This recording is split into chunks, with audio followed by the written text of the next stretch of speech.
Hi friend, welcome to game of winning. आज के raw के एपिसोड की शुरुआत में हमें दिखाई देता है कि रोमन रेंस अपनी कार से उतरते हैं, तभी वहाँ एडम पियर्स आ जाते हैं। एडम पियर्स कहते हैं पिछले वीक तुमने मेरी बात सुनी होती तो ये सब नहीं होता, हम यहाँ पे होते नहीं, जैकब फातू फायर होता क्योंकि वो यहाँ डिज़र्व नहीं करता। रोमन रेंस कहते हैं मैं क्या बोलूँ तुम्हें कि तुम ठीक थे, तुम्हारे जैसा करना चाहिए था, मुझे बस कुछ मोमेंट्स चाहिए, अभी बुला रहा हूँ मैं उसको। एडम पियर्स कहते हैं कि सच में तू ये कह रहा है, आज रात उसे फायर करना पड़ेगा। तभी जैकब फातू का एंट्रेंस म्यूजिक बजता है और वो एंट्री लेते हैं। जैकब फातू रिंग में आके कहते हैं कि तू मुझे बुलाने वाला था, मैं इधर रिंग में आ चुका हूँ, इधर आ जा, तू बाहर आ जा। तभी यहाँ जिम्मी और जे उसो की एंट्री होती है। जे उसो के हाथों में चेयर थी, जे उसो बड़े उकसा के आ रहे होते हैं, वो मारने वाले होते हैं जैकब फातू को, लेकिन जिम्मी रोकते हुए लाते हैं। अब ये रिंग में आते हैं जैकब फातू के सामने। जिम्मी कहते हैं क्या कर रहा है यहाँ पे, हम जैकब फातू तू यहाँ पे बैठ के सबको कहा था कि तू कुछ भी करेगा इस फैमिली को बचाने के लिए, अपने परिवार को सही ज़िंदगी देने के लिए, बस एक्नॉलेज कर ले ट्राइबल चीफ को। तू बैकलैश में हारा, तुझे एक्नॉलेज करना चाहिए था। ऐसा लग रहा है कि तू मुश्किलों का सामना करने के लिए तैयार रहता है। अब ऐसा लगता है कि वो अब तुझे WWE से फायर कर देंगे और फिर क्या, फिर हम वही लाइफ स्टाइल की तरफ जाएंगे, फिर से तू अपने बच्चों की परेशानी उठाएगा। तू क्या सोच रहा है, क्या तू फिर से जेल जाएगा? तभी जे ऊसो जैकब फातू पे अटैक करने के लिए आगे आते हैं। इसके बाद जैकब फातू जे ऊसो पर बुरी तरह से अटैक करते हैं। जिम्मी ऊसो भी आते हैं इस अटैक में, लेकिन जिम्मी ऊसो पर भी जैकब फातू अटैक करते हैं। पीछे से जे ऊसो चेयर से जैकब फातू को मारते हैं, बट वो सेल नहीं करते हैं। ओवर पावर्ड यहाँ जैकब फातू को दिखाया जा रहा था और अब टोंगन डेथ ग्रिप देके दोनों को वो ढेर कर देते हैं। अब आते हैं रोमन रेंस। रिंग में जैसे ही वो आते हैं, दोनों के बीच पंचेस से शुरुआत होती है। रोमन रेंस जैकब फातू को बैकफुट पर लाते हैं थोड़ी देर। रोमन रेंस अब सुपरमैन पंच लगाने जाते हैं, तभी जैकब फातू टॉन्गन डेथ ग्रिप में रोमन रेंस को पकड़ लेते हैं। जे उसो आके जैकब फातू पे दो सुपर किक देते हैं, बट जैकब फातू को कुछ होता ही नहीं है भाई, टस से मस नहीं हुए। वो इतना ओवर पावर दिखाया जा रहा है जैकब फातू को। अब जिम्मी उसो भी आके जैकब फातू पर अटैक करते हैं। अब रोमन रेंस को जैकब फातू छोड़ देते हैं और रोमन रेंस यहाँ बचते हैं। ऊसोस सुपर किक की बरसात कर देता है जैकब फातू पे और वंडी जैकब फातू पे लगा देते हैं। अब ऊसोस जैकब फातू को रोप में फंसाते हैं और दे सुपर किक पड़ती हैं। रोमन रेंस भी दे सुपरमैन पंच लगाते हैं। जैकब को रोप से निकाल के ऊसोस रोमन रेंस के आगे स्पीयर के लिए छोड़ देते हैं। रोमन रेंस शानदार स्पीयर दे के जैकब फातू को काम तमाम कर देते हैं। इसके बाद रोमन रेंस ऊसोस निकल के रिंग से जा रहे होते हैं, स्टेज पर होते हैं, तभी एडम पियर्स आ जाते हैं। जैकब फातू माइक लेके कहते हैं, hey Roman, tribal combat. Adam Pierce कुछ कहने वाले थे, तभी रोमन रेंस माइक लेते हैं और कहते हैं आई एक्सेप्ट। अब आते हैं ओबा फेमी, जो कि अपने ओपन चैलेंज के लिए एंट्री लेते हैं और रिंग में आते हैं। जैसे ही ओबा फेमी रिंग में आते हैं भाई साहब, तभी अचानक से ब्रॉक लेसनर, और तेरी मैं तो देख के शॉक्ड हो गया, ब्रॉक लेसनर आते हैं और आके 2 बैक टू बैक F5 ओबा फेमी पे लगा देते हैं। और तेरी तीसरी भी F5 ओबा फेमी को दे डालते हैं। इतने से ब्रॉक लेसनर का मन नहीं भरा तो ब्रॉक लेसनर ने F5 नंबर 4 भी ओबा फेमी पे लगा दी और बुरी तरह से ब्रॉक लेसनर ने ओबा फेमी को डिस्ट्रॉय करके रख दिया। Brock Lesnar is back. तहलका वाली वापसी यहाँ ब्रॉक लेसनर की देखने को मिली। शॉकिंग रिटर्न था, यहाँ से क्लियर है कि ब्रॉक लेसनर रिटायर नहीं हुए हैं और इसकी हिंट कहीं से लीक भी नहीं हुई। मुझे तो एक्सपेक्टेड नहीं था कि ब्रॉक लेसनर यहाँ इतनी जल्दी रेसलमेनिया में रिटायर वाला जो जेस्चर है उसके बाद वापस लौटेंगे।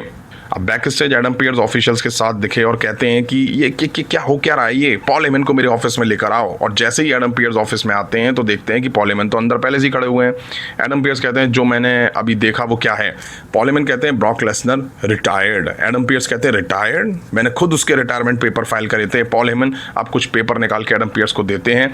एडम पियर्स कहते हैं ये क्या है। पॉल हेमन कहते हैं ये कॉन्ट्रैक्ट है क्लैश इन इटली का, ब्रॉक लेसनर के इस पे साइन है और WWE हिस्ट्री का सबसे बड़ा रीमैच होगा ये क्लैश इन इटली में। अब मेन इवेंट में हमें Seth Rollins versus Bron Breakker के बीच मैच दिखना था, लेकिन ब्रॉन ब्रेकर ने आज ऑस्टिन थ्योरी को उतार दिया सेथ रॉलिंस के खिलाफ। खैर, लोगन पॉल और ऑस्टिन थ्योरी रिंग के पास आते हैं, तभी सेथ रॉलिंस ऑस्टिन थ्योरी पर अटैक कर देते हैं और बुरी तरह से थ्योरी को रिंग साइड मार के रिंग में लाते हैं। फिर ऑफिशियली मैच शुरू होता है। सेथ रॉलिंस का कंट्रोल दिखा इस मैच में, but Austin theory fight back करते हुए सेथ रॉलिंस पे कंट्रोल बनाते हैं। ऑस्टिन थ्योरी अब सेथ रॉलिंस के एक पैर को टारगेट करते उसी में मार देते हैं। रेफरी से बच के लोगन पॉल भी रिंग साइड हाथ साफ करते हुए दिखाई दिए। मैच का रेफरी आंख का अंधा और कान का बहरा था। लोगन पॉल टॉप रोप से सेथ रॉलिंस को गिराते हैं, बार बार मार रहे होते हैं। चलो देख नहीं पा रहा, अबे सुन तो पा रहा है जब कोई मैट पे गिर रहा है। अब लोगन पॉल ऑस्टिन थ्योरी को ब्रास नकल देते हैं। सेथ रॉलिंस सुपर किक देके वो ब्रास नकल छीनते हैं। रेफरी ब्रास नकल को देख लेता है और वो रिंग के बाहर फेंकता है। सेथ रॉलिंस लोगन पॉल को मार के ऑस्टिन थ्योरी को पेडिग्री देके मैच जीत ले जाते हैं। मैच के ठीक बाद लोगन पॉल सेथ रॉलिंस पर अटैक लॉन्च कर देते हैं। तभी डॉकिंस आके लोगन पॉल पर अटैक करते हैं। हालांकि ऑस्टिन थ्योरी और लोगन पॉल दोनों डॉकिंस पे टूट पड़ते हैं। फॉर्ड आके अब ऑस्टिन थ्योरी और लोगन पॉल में मार देते हैं, रिंग के बाहर करते हैं इन दोनों को और शानदार डाइव इन दोनों पे लगा देते हैं। तभी जोकर यानी कि ब्रॉन ब्रेकर आता है और आके फॉर्ड और डॉकिंस दोनों पे स्पीयर कनेक्ट कर देता है। सेथ रॉलिंस आके ब्रॉन ब्रेकर पर अटैक करते हैं, हालांकि वो काफ़ी नहीं होता है। तभी लोगन पॉल सेथ रॉलिंस का पैर पकड़ लेता है और ये over powered Bron Breakker Seth Rollins पे फिर स्पीयर लगा देता है। अब विजन सेथ रॉलिंस को रिंग के बाहर करके स्टील स्टेप्स पे डालते हैं और ब्रॉन ब्रेकर स्टील स्टेप से सेथ रॉलिंस पर अटैक करने वाला था। तभी एडम पियर्स और ऑफिशियल आके ब्रॉन ब्रेकर को रोकते हैं। यहीं आज रॉ का एपिसोड एंड हुआ। आज के एपिसोड में फाइनली WWE को याद आया कि रोमन रेंज से भी जैका फातू को मार खाते हुए दिखाना चाहिए। शुरू में तो जैका फातू को WWE ने फिर से ओवर पावर दिखाया, लगा कि फिर से ऊसोस और रोमन रेंज मार खाते हुए दिखाई देंगे, बट एंड में जैका फातू को मार खाते हुए फाइनली दिखा दिया। हालांकि वो स्पीयर वगैरह खा के खड़े हो गए थे, मतलब बैठ गए थे। ब्रॉक लेसनर के रिटायरमेंट के रूमर्स फेक निकले। ब्रॉक लेसनर फाइनली ओबा फेमी के अगेंस्ट ही वापसी करते हुए दिखाई दिए आज और आके उन्होंने ओबा फेमी को बुरी तरह से तोड़ के रख दिया। 4-4 F5 लगा दी और क्लैश इन इटली में इनके बीच हमें मैच भी होता दिखाई देगा।